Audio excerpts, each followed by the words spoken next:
Monsieur Khalif Ibrahim, bonsoir. Bonsoir, Merci d'avoir accepté cet entretien. c'est moi qui vous remercie pour cette sollicitation. Hmm.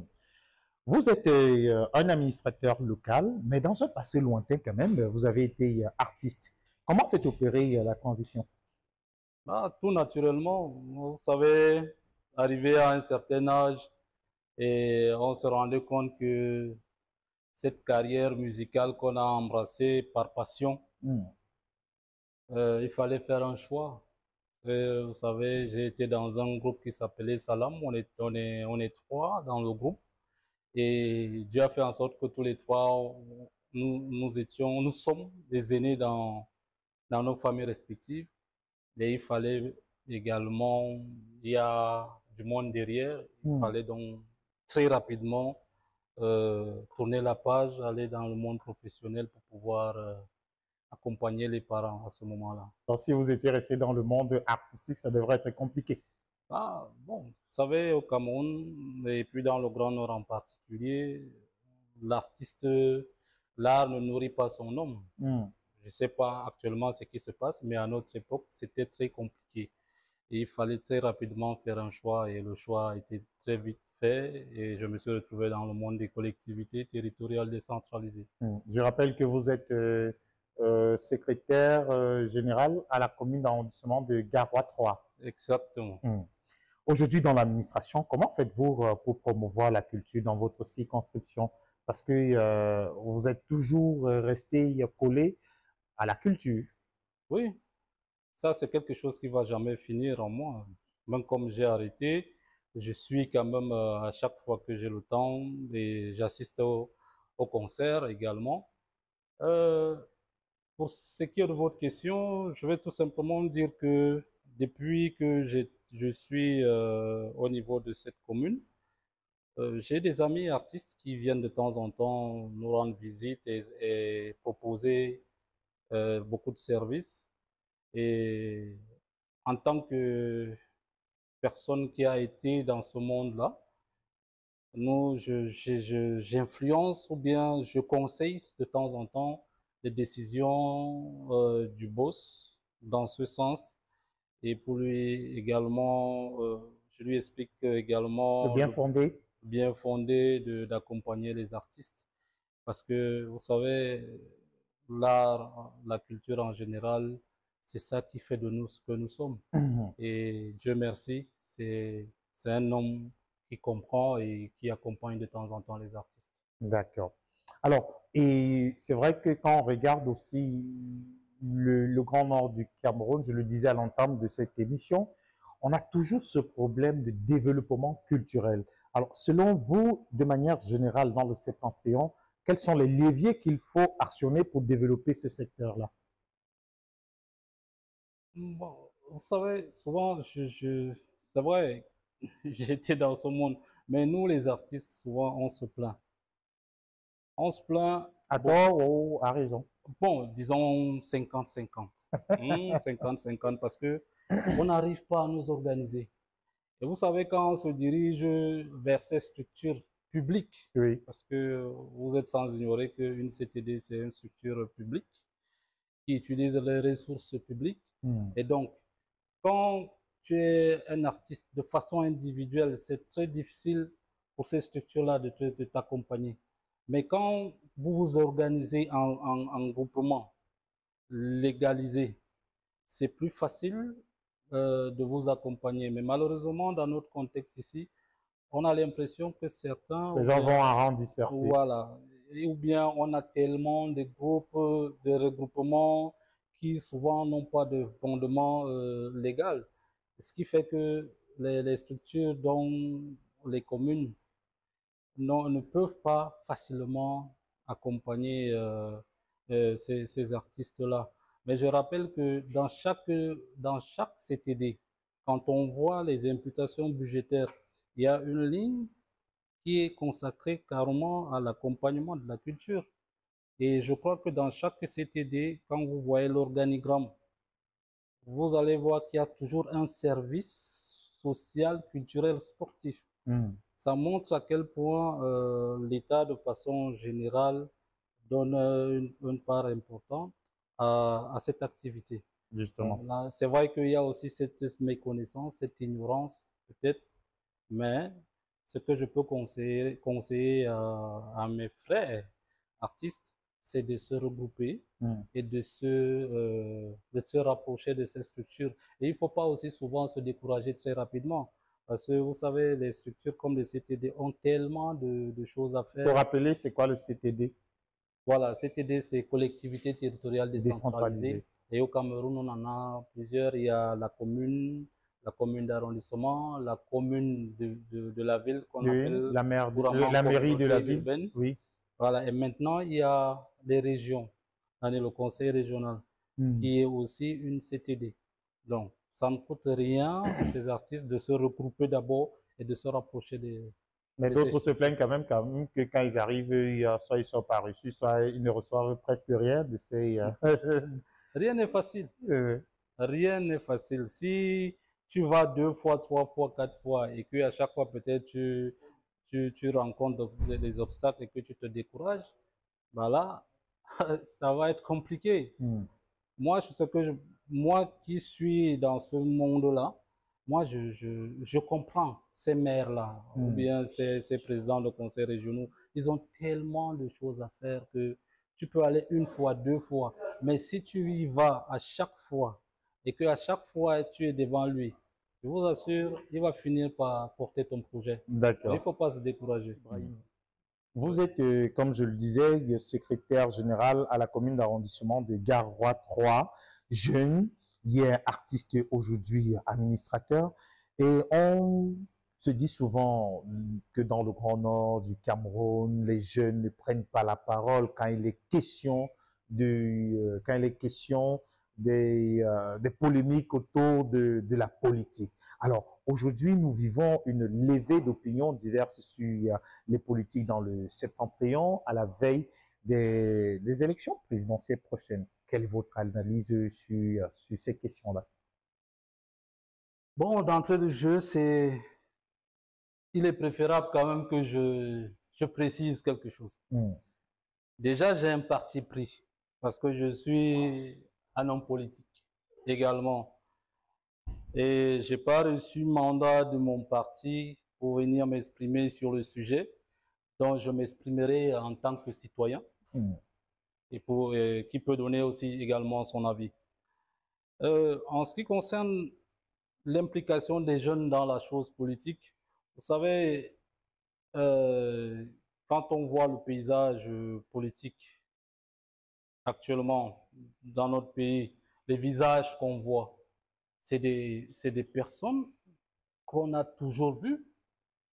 C'est-à-dire, moi particulièrement, je suis né dans la gouvernance de notre président actuel.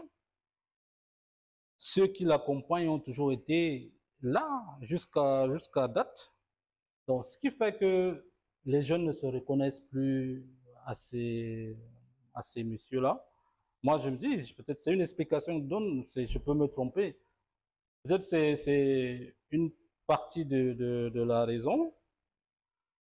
Également, disons-nous aussi la vérité, les jeunes aujourd'hui s'intéressent plus à des... je vais pas faire insulte à nos jeunes, mais je peux dire des choses qui sont un peu futiles. Mais peut-être aussi parce que il y a ceux qui sont aux affaires ne font pas tout pour impliquer les jeunes. Ils ont droit également à la formation. Oui, Vous ne pouvez pas vous impliquer dans un domaine dans lequel vous n'avez pas été formé. vous savez, en politique, il faut forcer les choses, hein. On ne te donne pas ça sur un plateau. À un moment donné, il faut insister, il faut foncer. Bon, c'est vrai que nos partis politiques, la plupart de nos partis politiques ne vivent que quand il y a des périodes électorales. C'est à ce moment qu'on les voit. Hmm. Or, le parti politique, c'est pas seulement la conquête du pouvoir. Il y a aussi ce côté pédagogique à la citoyenneté. Bon, on ne retrouve pas nos partis politiques organiser, je ne sais pas moi, des réunions avec des jeunes sur un thème bien déterminé. Moi, j'ai jamais vu, et peut-être à part le parti auquel j'appartiens. Donc, selon vous, c'est la raison pour laquelle les jeunes dans cette partie du pays ne s'intéressent pas franchement à la politique. Oui, ça, je peux me tromper, mais on ne voit pas ces partis politiques faire c'est-à-dire l'éducation à la citoyenneté. C'est-à-dire, quand tu es C'est jeune, compris. tu as droit à tel et à tel. Mm. Tu as des devoirs Mm. également. Mais sauf qu'aujourd'hui, ce sont des jeunes également qui se lèvent pour parler, pour faire carrément un tollé par rapport déjà à la rupture légendaire du ministre Bello et du ministre Tiroma, quelque chose qu'on n'avait pas pensé comme ça. Voilà. Mm. Donc, s'il y a quelque chose de positif Mm. à tirer de ce qui est en train de se passer, c'est-à-dire cette rupture annoncée, déclarée et confirmée Mm. de nos deux leaders politiques qui sont M. Bello Bouba et M.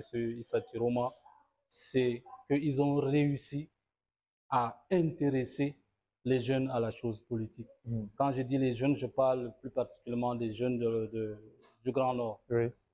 Et il y a de cela un mois ou disons 2 mois, on ne voyait pas beaucoup des jeunes, je n'aime pas trop utiliser le terme nordiste, mais des jeunes nordistes être appelés sur des plateaux télévisés dans nos débats de dimanche ou bien nos débats quotidiens. Mm. Mais depuis cet événement, moi je me demandais même que, mais ils sortent d'où ces jeunes-là? Ils étaient où depuis? Mm. Est-ce qu'il n'y avait pas un sujet particulier où ils pouvaient également donner leur point de vue, comment ils voient les choses? Mais aujourd'hui, on voit qu'il y a beaucoup, même sur les réseaux sociaux, on voit beaucoup d'analyses qui sont faites, beaucoup d'interventions des jeunes. Moi, je me dis que c'est au moins s'il faut tirer quelque chose de positif dans cette démission-là, c'est ça. Mm. En tant que citoyen éclairé et avec un regard panoramique sur les politiques et sur la manière de faire, est-ce que vous pensez que cette démission-là peut avoir un impact sur le parti qui conduit le Cameroun depuis plus de 40 ans, surtout dans le Grand Nord? Dans le Grand Nord. Mm. Je vais vous surprendre. Je vais vous surprendre. Nous sommes là pour ça. Franchement, pour ce qui est du parti au pouvoir, je ne crois pas que cette démission vont changer quelque chose.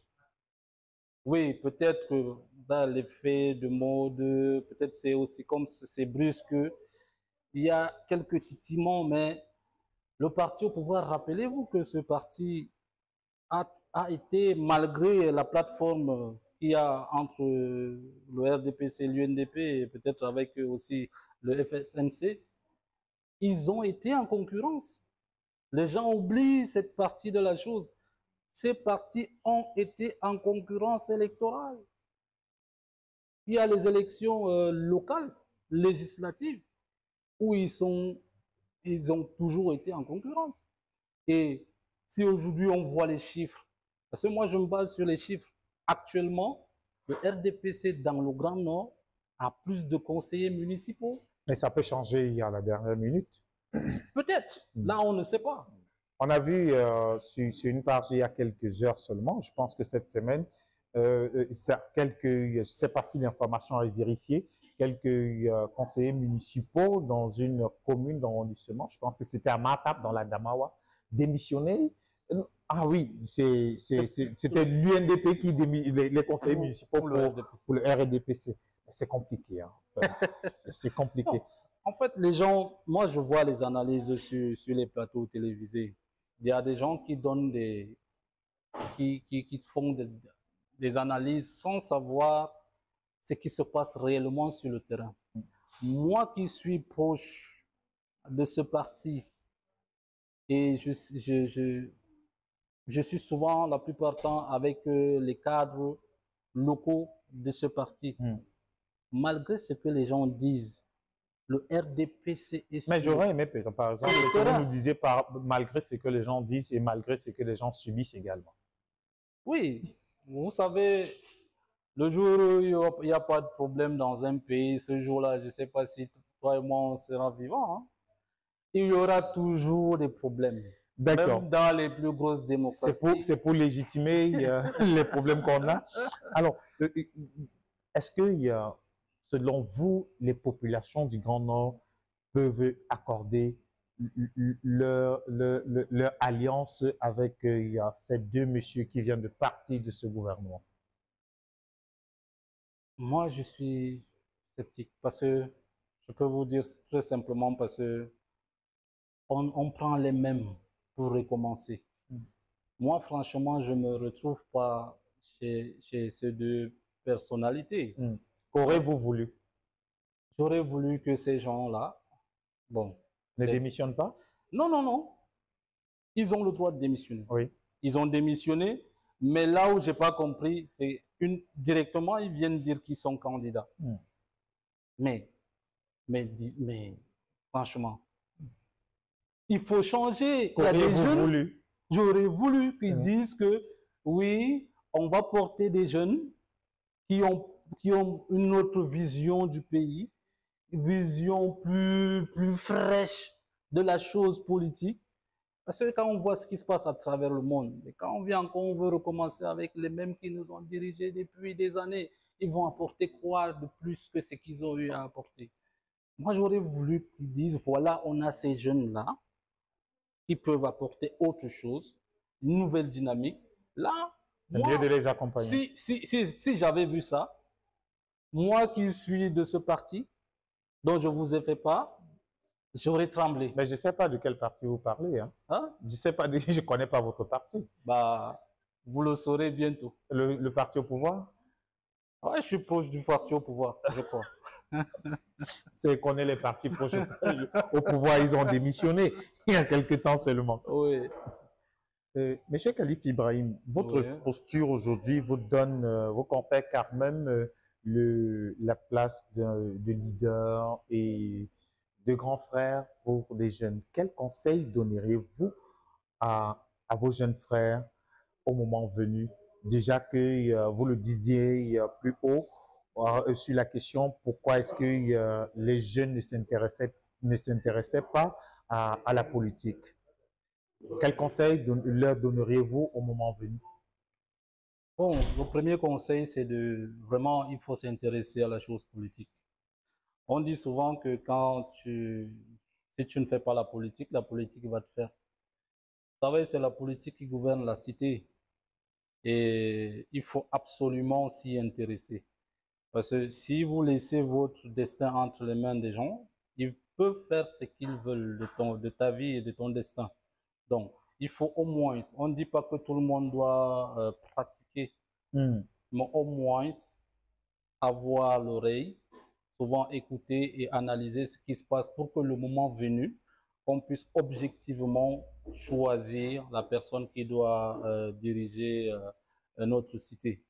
Donc, il faut, moi je conseille vraiment aux jeunes de s'y intéresser et le moment venu de voter utile. De voter utile. Exactement. D'accord. Ça, c'est le citoyen qui parle. Oui, le citoyen. Le citoyen. Parce qu'on n'est pas encore entré dans la campagne électorale pour que je puisse donner des consignes de vote. Donc, attention. D'accord. Et vous, certainement, vous avez des ambitions personnelles. Oui, c'est possible de partager avec nous? Bon, je ne veux pas dévoiler mes ambitions pour le moment, mais disons tout simplement que je suis dans la politique parce que j'ai une vision, j'ai des idées pour améliorer la vie au quotidien de la population, de nos populations. Bon, pour le moment, on est avec des aînés, on est dans un cadre qui a une discipline qu'on respecte et le moment venu, on va se déclarer. Mais sachez que, étant avec ces aînés, on essaye de donner notre avis pour qu'on améliore les conditions de vie de nos populations. Comme vous êtes avec les aînés, le moment arrivé, on ne pouvait pas aussi faire comme d'autres aînés qui ont quitté le bord pour rentrer dans leur véritable. Non, pour le moment. Vous êtes encore à bord. Voilà, on est encore à bord et on respecte la discipline. Hmm. Est-ce que vous avez des projets pour le développement culturel dans le Nord? Oui, moi je dirais deux choses en ce qui concerne la structuration de notre mouvement culturel. D'abord, il faut que nos artistes, comme je le disais tantôt, s'organisent. Ils créent des groupements, peut-être de sous-groupes, ça peut être des groupes, de groupements des artistes musiciens, de groupements des artistes, c'est-à-dire des peintres, etc., etc. Et à ce moment-là, pouvoir avoir facilement accès. Il y a des financements, hein. Il y Mais a le des problème financements. aussi, c'est que les artistes se plaignent du fait qu'ils sont généralement euh, pas, pas considérés par les politiques que vous êtes. Vous savez, les hommes politiques aussi sont en concurrence, hein, sont en concurrence entre eux. Si, par exemple, moi, je prends un exemple, je suis un homme politique, ou peut-être que je suis maire. Vous croyez que si j'ai en face de moi quelqu'un qui peut me donner plus de visibilité sur le plan de la communication, je prendrai celui qui a moins de visibilité pour un événement que j'organise? Je prendrai nécessairement celui qui a plus de visibilité. Mais par contre, Cela va de soi. oui, mais Mais par contre, maintenant, je comprends votre question. hmm, Je comprends votre question. Maintenant, est-ce que les pouvoirs publics locaux accompagnent, l'élite, oui, voilà, les communes accompagnent les artistes? Je dirais pas oui. d'accord. Je dirais qu'il y a encore un souci Hmm. à ce niveau-là. Mais je ne vais pas également verser toute la responsabilité à ces hommes politiques. Je vous ai dit qu'ils ont tellement de choses à faire. Mais non, il faut que nos artistes s'organisent, comme je l'ai dit. Il faut qu'ils viennent vers ces hommes politiques, proposent des projets. Ils peuvent même organiser toute une semaine culturelle dans les arrondissements. Pourquoi ne pas venir faire ce type de proposition aux maires qui veulent vraiment de la visibilité? Peut-être même souvent, certains ne comprennent même pas comment fonctionne le monde événementiel ou bien culturel. J'invite Et donc bizarrement, c'est ça, parce que moi, je pense que la culture peut être un pan du développement. exactement. Du Ça, développement. je suis d'accord avec toi. Donc maintenant, c'est à nos promoteurs culturels ou bien à nos artistes de se rapprocher davantage de ces hommes politiques, leur expliquer, leur faire comprendre tout ce qu'on vient de dire, l'importance de l'art, de la culture, de l'événementiel dans la vie politique en général et pour même la promotion et la visibilité de Monsieur le maire. C'est un peu en D'accord. culture, pour Alors, Monsieur terminer. Khalid. Pour vous, quels sont les 5 meilleurs artistes de ces 10 dernières années dans le Grand Nord? Oh, sans trop réfléchir, il y a sur tous les plans, parce que Oui. moi, j'ai, Hip-hop, il y a tradi, moderne. bon, moi je viens du monde hip-hop, Hmm. d'abord, il faut le dire. Mais maintenant, s'il faut prendre ça de façon globale, il y a un grand frère qui est toujours là, qui est Hmm. toujours d'actualité, Qui ne part pas. oui, moi je veux même pas qu'il parte. Non, c'est ce que je dis. Nous tous, on ne veut pas parce que la relève n'est pas encore Voilà, assez solide. voilà.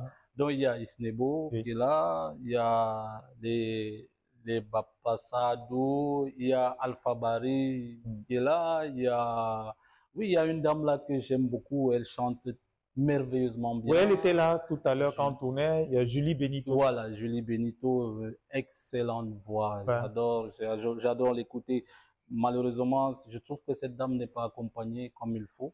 c'est Mais comme l'occasion. je disais tout à l'heure, c'est le moment, c'est le lieu de dire à tous les mécènes ou bien les promoteurs événementiels de construire un projet de carrière autour de cette dame et de se rapprocher, pourquoi pas. On viendra. Elle est dans les parages. D'accord. Kader suit. Donc, on vous attend. D'accord. Et pour finir, il y a aussi des jeunes comme Hmm. Eldin. Ouais. Eldin d'abord, il y a Abo Baero, il y Ouais. a Papi 5 étoiles, Hmm. il y a qui d'autre? Ils sont nombreux, Ouais. donc je crois qu'on est à 10 déjà. Non, on est à plus À de plus de 5 10. de Plus de toutes les 5, façons. d'accord.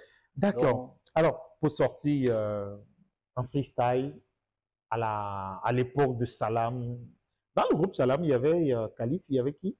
il y a que Khalif, il y avait Antidote. Dali J Antidote. et Frenzy. Ouais. Voilà. Donc, Salam, c'est ça.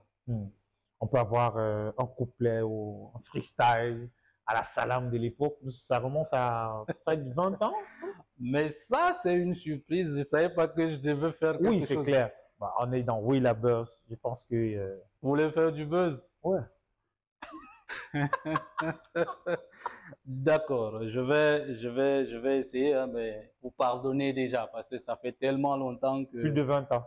Voilà, ça fait tellement longtemps. Bon, pour ne pas trop déranger parce que la voix, elle est déjà foutue, je vais prendre un truc en rap. Oui. En rap full day. Je crois que j'ai pas oublié ce couplet. D'accord.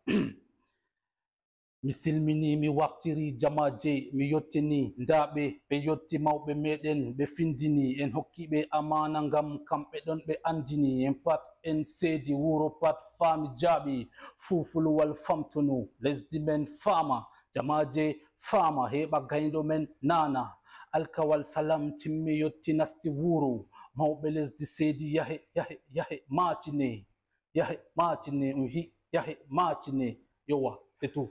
Salam alaikum. Alors, Khalif Ibrahim, merci d'avoir accepté cet entretien. Ouais, on termine avec quelle chanson? Oh, il y a la chanson du petit dont je parlais tout à l'heure, bah, Abo Baero, oui, avec Eldin d'abord. Oui. Le titre m'échappe un peu.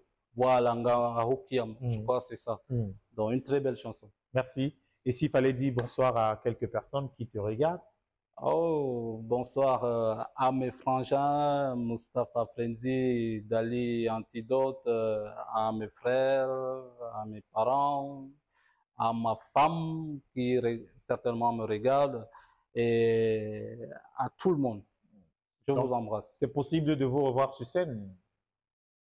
Ah, on va dire jamais, jamais. On dit jamais, jamais, non? On va t'accorder ça. En tout cas, on verra. Sahel Hip Hop arrive. Ah bon? Oui. Je crois qu'ils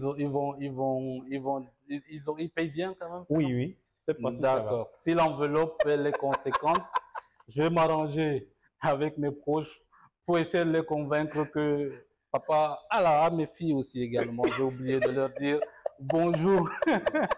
J'espère qu'ils vont accepter que papa remonte sur scène. D'accord. Merci beaucoup. Merci. C'est moi qui vous remercie.